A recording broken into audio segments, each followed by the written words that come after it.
Art. Hope you've cleared out your DVR. Time for Nerd Radio. Spoilers. Make it so. Welcome back to Nerd Radio, wherever you get your podcast, as part of the B-Pod Studios Network and on your social media at Nerd Radio 101. So, our first episode of 2021, we talked a little bit about the end of The Mandalorian. Al, you were on Skype and decided to leave us. Yes. Left us hanging, too. Just because you had the opportunity to. I did, yeah. James was a little insulted. I don't know if you heard the podcast last week, but Did I listen to the podcast last week? No. You might have. You might have wanted to know what happened after you were I will say yes, but literally long enough just to hear how the connection was. Because I was at home. I was like, I wonder how the sound quality was. How was my audio? Yeah, I was just curious. And so I just long enough to hear, okay. And that you could tell I wasn't here. Yeah. But it was better than a phone call, I Sure. guess. So I was like, all right. Basically, it dashed my hopes of forever doing the podcast from home. Okay. Fair enough. Before we get into this next conversation. So the Nerd Radio crushed my spirit last week. That's funny. I thought we do that every week. We do. That's on the run It was sheet. a little Crush extra. L's spirit. You bastard. I'll kill you. Before we get into the next conversation, have you finally seen the end of The Mandalorian? I did. Oh, my God. And so if anyone missed it last week, the podcast, you kind of gave me, you mentioned it, and I was like, oh, crap, I didn't realize it was the season finale. Right. You know what? Screw it. I'll talk about it and just hear the spoilers and whatever. I'll live. What could it possibly be that could be that cool that it would ruin it? And as we were in between segments and we were just kicking around, and James was talking about, oh man, the person who was in it tweeted or whatever. Yeah. And the more you guys talked about it without revealing the spoiler to me, the more nervous I got. So, I'd already committed to staying through the show. I mean, joking aside, I would have stayed. Yeah. I didn't bail just for the sake of getting... No, you bailed for comedy. You're right. Yeah. But as we were talking, you're like, dude, if you want to just cut out early, and James, I was like, hey, you know what? Yeah, let's do that. I'll leave. And then I watched it maybe even that day. Yeah. And I'm watching the whole episode. I'm watching it going like, all right, so... who was it? Who sent the tweet? And I'm watching it, never seeing the ending coming. Really? Never expecting it. Well, that's great. Yeah, no, I had never seen the tweet. Nothing, no spoilers had reached me. And so, when it happened, I was like, oh, my God, I'm so glad that I bailed out of that conversation. Because I was totally like, dude, it's my fault. I've been up to date all season. Just bite the bullet. Right. I don't care that much. Listen to the spoiler on the show. So I'm glad that I exited last week early, but so I have seen it now. All right. Worth a surprise, though. It was totally worth it. Well, on Skype, you're not clogging up the Skype pipe today. I should have taken a drink.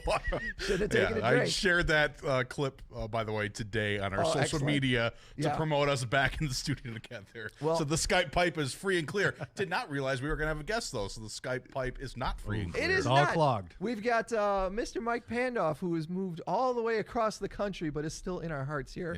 Yeah. Mike, say hello to everybody. Hello, fellas. Hello, everyone. Welcome back to Nerd Radio. We've got a Pandoff in the pipes today. Exactly. Yeah. Because while we were mentioning it last week, I was like, man, we got to get Mike in here because he is my Star Wars hype man, and I got to find out how he feels about this season of The Mandalorian. So, Mike, go ahead, lay it on us. What do you think of the second season of Mando? I honestly didn't expect them to exceed season 1 as much as they did. I loved just more Mandalorians. That was my biggest takeaway was the Mandalorians and Ahsoka Tano in this season, and of course that season finale is probably exactly what we all wanted from the original movies. I think Al Beck can agree with that. Like the prequels? Wanted finally after 30 years of wondering what Luke was up to after Return of the Jedi. No, and I kind of started to get a hint of what was going to happen as the X-Wing flew in. Yeah. And then when, this badass steps off the thing, I knew exactly what was happening. Yep. There's a disbelief. There's no way. Yeah. Really? Yeah. And it was getting down to, we all saw them, bring what's his face back to life in Rogue One. So we've already seen them make young Carrie Fisher and then General Tarkin come back to life and everything. So like I was kind of curious, is he gonna make them? Is he gonna look young again, or was? And he looked exactly like he did in Return of the Jedi. Mm-hmm. Yeah. His movements, I loved how he moved. Somebody did like when Anakin in Revenge of the Sith went and killed all the Federation guys on Mustafar. Him and Luke, it was like they literally copied certain things, and that's what I liked. It's like he moved just like his father. I didn't notice that. That's cool. Nice. Interesting. Yeah. The one move he did, I loved it. It was put the lightsaber behind the back to deflect. That was like shot for shot, right from Revenge of the Sith. Anakin. Interesting. Yeah. There's such a level of minutia to the nerddom of like, especially with the Mandalorian with Dave Filoni and everybody that works on that show. There's such a level of minutia to like, hey, we're gonna do this shot for shot. We're gonna do this particular scene, and we're gonna make this fighting style different, and all sorts of stuff. They had the I watched over the weekend too. They had the one episode of the behind the scenes of it. Have you guys seen the Robert Rodriguez playing his acoustic guitar? Oh, with the baby Yoda, Grogu? Yeah. That's freaking adorable. I love how they showed Robert Rodriguez how he choreographed Boba Fett's thing with his kids, his whole Boba Fett, and using Star Wars action figures, and the Filoni just saying you're gonna fit right in here. It was funny. It was funny too because I didn't even see his name in the credits. I didn't know Robert Rodriguez was involved. Yeah, I didn't realize he was involved either. But it makes total sense once I'm watching this thing and they tell you exactly what it's the Boba Fett return episode where he gets his badass one. I was like, oh yeah, that's absolutely a Desperado from Dusk Till Dawn Robert Rodriguez kind of episode. Yeah. That makes a ton of sense. So what you guys think of with the characters? Because I think I'm the only one here who watches Clone Wars and Rebels. What you guys think of like the new characters you've never really seen before, like Bo-Katan and Ahsoka Tano? Did you guys like them or dislike them? I didn't realize that Bo-Katan, who's the actress that plays her? Katie Sackhoff. Yeah, I didn't realize Katie Sackhoff's character was from the Clone Wars, but then you watch that behind the scenes thing again and they show you some scenes of that character, and it's fascinating how well they translated that character into a live action thing, and the fact that she was the voice actress for the cartoon version as well. I think you mentioned that. That's cool that they got the same voice actress. Yeah, and then they... And let's not forget that she was from the remake of Battlestar Galactica as well. Yeah, which is absolutely... I would love to see more of her. I like her character a lot. Well, you almost wonder with the end of the season if they're going to set it up where she's now got to find a way to get that saber. Yeah. Kind of trick him into from fighting. The Mandalorian, yeah. So she can beat him. Mm-hmm. I think he's going to be like a Jon Snow kind of character. I think he's going to be the leader, but he's not wanting to be the leader. It's going to be that whole trope of like, he's the leader they need, he just doesn't want to be it kind of thing. Sure. Because he's so good at what he does. Sort of like Chuck. A little bit. He's the leader we need, but much to his chagrin. Have the capabilities, but none of the desire to be in charge. Oh, man. So they're doing a whole bunch of shows after this too. Obviously, we're going to get the Book of Boba Fett. They're talking about doing a Ahsoka Tano show. The Skywalker, Luke Skywalker thing is in the works, right? Is there? I thought I saw something. Yeah. Yeah. Well, the guy that plays the Winter Soldier is supposed to play him in. Sebastian Stan, yeah. Yeah. See that I'm interested. Like that's pretty good casting. I think it's pretty good too. Yeah. Yeah. My only apprehension about that is our biggest thing that we've complained about the new movies and stuff is like, let's move away from the Star Walker. Oh yeah, the Skywalker. Star Walker. Right. I thought you were making a joke. I was like, okay. I thought you were going to go. I've seen the movies. I thought you were going to go in the direction of don't give us too much all at once because that also puts you off. Right. Yeah. Well. Yeah. Like don't eat up my I'll entire just week with follow. Star Wars. I actually just said Star Walker, so I'm going to follow that up with a live long and prosper. Well, I love Star Trek, but no, the Skywalker saga. We were like, all right, enough. Like and that most of the stuff that we've been upset about is things that didn't match up in canon. Sure. And so that's like, even though there is some crossover with characters that we already know of in Mandalorian, I feel like it really is separate, but it takes place in the Star Wars universe. And that's one of the things that was so good about it. Yeah. So I don't know. That's the only apprehension I have about a Star Walker show. I'm not even going to look at the Twitch chat. I know I'm catching some shit today. So I might as well just close down Twitch. But I mean, nobody's giving you any right now, but they did start the day off with making sure that you felt loved and appreciated. Yeah, I gotta tell you though, even though I do prefer Star Trek, I even still feel like I can't forgive myself for that little mistake.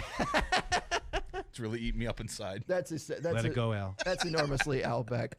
So, like I was just saying, like me and Al are definitely of the opinion, like if you can space these shows out so that like Friday night is just Star Wars night, it's just a different show depending on what type of the season it is, kind of thing. What about you, Mike? Where do you stand? I know you're a huge Star Wars fan, but is there a limit to how much Star Wars you need in your life? Well, yeah, like when they did that announcement, like don't get me wrong, like my nerd boner went off. I'm like, I'm getting all this Star Wars content, but I am worried just like if they were how it's looking on Disney Plus, it seems like they're doing one Marvel show and then a Star Wars show and then a Marvel show. I think that's what they're gonna do to kind of keep subscriptions. But yeah, if they do one show per 8-week cycle, I think that could work, like to start it off. But yeah, I don't want to watch. It's like wrestling. I don't need 3 shows of wrestling, 4 shows of wrestling a night, because I that's kind of why I stopped watching wrestling for a little bit here. And that's what happened to me with the CW verse, the Arrowverse. You know, like I loved Arrow, and I was super involved with Flash, and I was, Legends of Tomorrow was almost already too much, but I really liked that show. Right. But then it's like, then you had Supergirl, and then whatever that last one was. I ended up pulling in all of it. Like I ended up not even watching the ones that I liked. Yep. I didn't see the end of Arrow because it was too much. And 4 out of 5 days a week, there was a DC show on TV. I don't have time for that. Your nerddom is constantly a zero-sum game. You are all or nothing, man. So true. Just like, look, I'm either here for all of this stuff. I think that maybe that's why you're not an X-Men fan, because it's just too much. It's just too much. There's a lot to X-Men. So what about you, James? Because on that point. Oh, in terms of the shows? Yeah. I could probably handle 1 or 2 shows at the same time, but for me, like my time is so limited. I barely have time to play video games, right? Do normal real life stuff. I wouldn't have the time to dedicate to watch all those. And plus, I feel like if you start pumping out too much too fast, your quality is going to go down. There's nothing you can do. Right. The quality is still going to go down, no matter whether it's whoever's behind it. You're going to lose some of the quality, maybe some of the storytelling, some of the attention to details that they're putting into the shows, like they put into the Mandalorian. So, but I do think they have enough to keep me interested. I mean, I'm already ready to cash that $60 for the next year of streaming, especially after all the announcements they made with Marvel and Star Wars and all that stuff. I think there's something too to the idea that the more you have of something, no matter how much you like it, the less you value it. Yeah. It is. It's less special. Yeah. Mm-hmm. You know, I like a pizza, but if I have 3 pizzas, that's the exception of the rule. You can have a piece here and a piece there, because there's no way I'm going to finish all this. Don't touch my pizza. Don't even look at it, Chuck. Don't touch his pizza, Joe. Rip my toppings off and throw it in the box, you savage. That's me. That's how I do. So the other reason I wanted to have Mike on the show is because over the holidays, Wonder Woman 84 came out on HBO Max. That was something that, have you seen that? Half of it. Really? Okay. Well, I know that Mike actually very much enjoyed it. Mike, you want to give us your official review before we tear it apart? He loved it. I've got Skype over here. I can hang up on him. Oh, God. They gave Al too much power. He has too much power over the show now. Mike had no idea I had the power over him. Hey, guys, it's been nice. I'll let you know when I'm back in state. Yeah. For real, though, like, it's not like I think it's the greatest superhero movie of all time. But you were ready to die on that hill about a week ago. I will. Like, I'll defend it when it comes to when people critique it for certain things that don't make sense to me, but let's just say Marvel movies get away with it, and then I see other people say Batman and Robin is better than Wonder Woman 84, and then I'm just like, okay, now this is just getting kind of crazy. Like, yeah, that's some harsh criticism right there. I wouldn't go that far. You guys think it was better than Batman and Robin? I didn't mind Batman and Robin that much. No. It's been so long since I saw Batman and Robin, I really can't say, but I mean... Is that the one with Mr. Freeze? Yes. Come on, Mr. Freeze right there, over that alone. Puts it on the same level as Wonder Woman 84. If there was anyone in my life that I figured would the stick up for Batman and Robin, it would have to be James. He got nipples on the bat suits.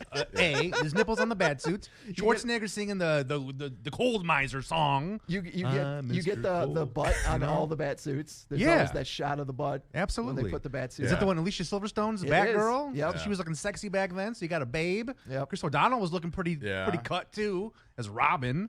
You know. What is funny though is people go to that space because they're trying to say something hurtful. Yeah. You know what I mean? It's like in the breakup thing. It's like, and he got a small dick too. Yes. You know, it was like I went through that too when we saw Last Jedi, and I was talking to Chuck the Freak about it. I was like, that was worse than Phantom Menace. Yeah, and right. Ken Wasilewski was like, you need to calm down. Right. Let's not say things so crazy. Let's not say anything we can't take back here. Yeah. Well, I'm pretty sure all of us saw Wonder Woman, so let's go around the room. Mike, where does it stand for you as far as the DC movies? It's definitely, I'll put it in top 5. I think it's better than Suicide Squad and the Harley Quinn movies. Not as good as the Snyder movies. It was just nice to watch a DC movie that was hopeful and not dark, just like the first one. And I just thought the acting was really well done. I can't believe I saw Gal Gadot cry for once. She actually wasn't like a robot. So yeah, well, that was CGI. Oh yeah, This is a CGI tier. I'm excited to see what Patty Jenkins does in Star Wars now, kind of after this movie. Yeah, that's true. The Patty Jenkins is going to work on a She was Star the Wars. director? Yeah. Okay.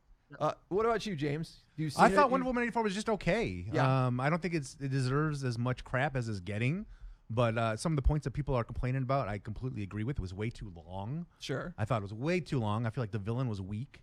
The villain was super weak. The Wishmaster guy or whatever. I don't know if we're doing spoiler free or whatnot. No, we can. I mean, it's been a couple of weeks, so we can spoil it for anybody that hasn't. Okay. The fact I guess there's your warning now if you have yeah. not seen 1984 yet. Yes. Yeah, so there's your warning. Maxwell mute, Lord. Mute us for a little bit. But yeah, he turned himself into the wishing stone, and then he just grabs politicians and asks them what they wish for. I don't know. Just the whole thing was lame. I felt like it was more of like a trying to send a message. Yeah. Like the message is don't be greedy, be good to one another, like that type of stuff. And I hated the whole thing with Chris Pine's character coming back. They found a way to bring him back. Right. But then it's like Forever Young when Mel Gibson wakes up and he's now surrounded by all this new technology and like just the scene where they're flying through the fireworks and he's just like, oh. I was like, I could have done without any of this. Get rid of his whole character. Yeah. I mean, I understand why he's in there because they're trying to prove a point with some character definitions and stuff with, Wonder Woman having to give up her wish. Right. To set the example that that's what everybody else needs to do. That was just my whole thing. But I don't think it deserves as much slamming as what it's been getting. But they could have done better with the villain. You want to see Wonder Woman kick ass against what was it, Hades, whoever she fought, or in the Mars in the first first movie one she fights Ares. Ares, okay. Yeah, and in this movie, they knew that if they were going to have Maxwell Lord, who's going to be more of a psychological and moral villain, they were going to have somebody for her to fight. So that's where. And Kristen Wiig was there. I thought she was good. In. I thought she played her role well. I'm not blown away by her character, but the one thing that happened in the movie, which I think is funny because it's all about wishes and stuff, as I'm watching the movie, and I'm like, I really wish Kristen Wiig's character looked more like cats. And then they gave me too much cats. I'm like, oh my god, no! She looks like gross from Cats. Like, you give me less cats. But then, I made a wish, and they gave me what I wanted. And there was a price. Exactly, I paid the price of oh no, I'm disappointed. And Kristen Wiig is whatever her name is. I felt like there was maybe 20 to 30 minutes of movie that didn't make it in the cut because the plot felt like it was all over the place. And there were different things where they don't even say Wonder Woman's name at any point during the movie. Oh yeah, that's true. And I think Al and I had a conversation about her being a museum curator or whatever, and it was just hard to buy her as that character. I know, Pandoff, you thought you're excited because she cried or whatever, but I don't think she's a very good actress. I'm not going to leave James hanging out alone on that statement because I noticed that too, and I was like, I don't remember her being that bad last time. Here's the thing: she's a beautiful woman, and she honestly seems like a genuinely cool, awesome person, in real life. Right. But I haven't seen a lot of her stuff. She does not seem like a really good actress. Yeah, I don't think she's the greatest actor. I would hang out with her. I would have Taco Bell with her 100%. Anytime you want, Gal Gadot, call me. We could do Taco Bell. But James pitching a Taco Bell date with Gal Gadot. Totally plutonic. I found her acting in particular extremely weak, and also I thought some of the fight sequences that I saw again, I shut it off halfway through. Yeah. Some of the CGI I thought was really bad. Some of her fighting scenes. And like, here's the thing: like, I can sit down and watch Iron Man and see a guy in a suit, or even screw it, the Hulk, a like 10-story green person, and believe it on some level. But some of her fight scenes almost seemed gratuitous. I don't know. It's like I didn't buy it at all. And there was one scene in particular that I absolutely hated when they're on the highway and she's running and keeping up with the other vehicles that are driving. Yeah. And that's fine, super speed or whatever, but there's a straight on shot of her running in front of a green screen, and like the speed of her arms moving and the speed of the footage behind her didn't match up. It looked terrible. Like, frankly, I've seen better green screen work on one of James's Twitch streams than on that scene in particular. And the like, nicest that thing was Al's ever said about me. I once voiced a Twitch video for him, so I gotta So you gotta promote. plug it. I gotta promote his channel. Yeah, you can hear Al's voice if you go to my Twitch channel. But that scene in particular, I was like, all right, this looks terrible. And then the subsequent fighting that came out of that, it looked bad to me. Okay. And I went into it wanting to like it. I was not overly crazy about the first one, and I know I'm in the minority. A lot of people named that, like, it's certainly at the time it was the best DC movie of the bunch so far. Right. And I'm in the minority in not liking it very much, but it had things to like and things to not like. This one I was very hopeful, and I couldn't finish it. Or rather, I had something else to do, so I just shut it off. And then, like, the next day, I sat down and went to go turn it on. And I went, nah, I'm good. You're like, I've seen enough. Yeah, I have had enough of you. To work in more Star Trek. And somebody in the chat's asking about the post-credit scene with Linda Carter. Yeah. Was there a purpose behind that? Elect Newbie wants to know. Yeah, well, that was there's the legend in the middle of the movie where she gets the armor from the first Amazon or whatever. Like, yeah, that's that gets supposed destroyed to be, in 4 seconds. That's supposed to be Linda Carter's character. Gotcha. That you see at the end of the movie. But so that's just tying which that in. implies It's that, not setting anything up for future stuff. I don't think Someone so. was saying something about possibly tying it into Black Adam. Yeah, that I don't know. Okay. But I don't think so. I think maybe we'll see. That was her more show paying up in- homage to Linda Carter as being the OG Wonder Woman, giving her some spotlight. Yeah, which that was probably my favorite part of the movie. Because the post-credit scene, because he knew it was time you can go to bed and sleep. The movie's over. I was hoping that they would find a way to squeeze Linda Carter in at some point. And when I saw that it was just the eyes, when they were talking about the legend of the woman, she had the armor that was fending off all the warriors. I'm like, I wonder if that's Linda Carter. I wonder if that's how they, look at you, how they got her. And then when she showed up at the end, I was like, oh, that's cool. I was right. That's funny. How funny. neat is that? Nice work. Look at the big rain on Chuck. No, I don't. It's certainly a movie worth seeing. I don't know if it's a movie worth seeing more than once. Yeah, I don't think I'll watch it again. But do it on HBO Max while you can. That's what I say. It's like, at least you can go out, spend $30 going to the movies, go see it. I mean, and that's a weird thing too, that it's only on HBO Max for like 30 days. I get that though. If they're going to be doing this simultaneous release to not just permanently put it up, because they also do want to sell DVDs or I guess so, and all that kind of stuff. Right. But they're giving it, I don't know. It's just a rough year, and I also understand the industry has an issue with the way Warner Brothers is going to be doing that. Oh, I'm sure. Mm-hmm. I can see both sides of it, but at the same time too, it's like we got to release these movies at some point. Yeah. I also understand why they waited, because they pushed it back so many times. Right. And then finally, let's just release it. I almost feel like it would have got slammed even harder had they released it back when it was originally slated. Was that back in May? Yeah. I remember buying bags of Doritos with Wonder Woman's face all over them. Yep. And some candies and stuff, like 2 different cycles of marketing that the movie still never came out. And I almost wonder if had it been released then, I feel like now that everybody's kind of cooped up and they're accepting the COVID reality that we're in, they're a little more forgiving. A friend of mine literally went to a theater to see it. Really? Wow. Yeah, because he's been to a theater once or twice in the last month, and he was like, nobody's there. Like, it's scary with COVID and everything, but at the same time, you walk in and you're the only person out of like 3 people, so it's very easy to social distance. Okay, so now that we say that, everybody's going to be at the theaters. Well, yeah, right. Now that we've said that. Well, Mike, was there anything else you wanted to say before we head out for this week's Nerd Radio? Oops. No, it's just it's been great to see. I can't see you guys, but it's been great talking to you guys, having nerd talks. I pretty much this upcoming Friday, I'll be launching my own Star Wars podcast, so I won't be bugging Chuck as much to get on the show with you guys. So now you're gonna be our competitor, huh? Yeah. Oh yeah. It's going to be me and Ron Burgess. We are launching a podcast called Two Guys, One Lightsaber.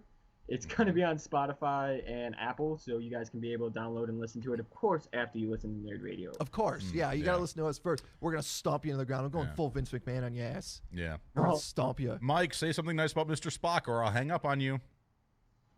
He has nice ears. All right, Mike, thanks for joining us for this week's Nerd Radio.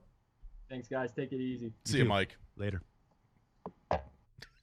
And we get the audio of him hanging up. Awesome. I couldn't have hoped for a better end to that. I hope this is still in the podcast. Yeah, no, I totally sincerely want the sound effect of him. Did that happen when I bailed? No, he was just all silent. Yeah, it I was wasn't like- even a noise. I was like, "Are you there, Al?" And so you were just gone. I'm like, did he literally just disconnect? I and did. then disappear? I did. Absolutely. I was I like, did. that son of a bitch. You didn't say bye. You just left. I was All right. given the opportunity to get out of work early. Crony Baloney, don't worry. You haven't missed the show because that was our last segment. We're recording out of order this week, so we're going to record a couple more segments here for the podcast. Stay tuned. Nerd Radio.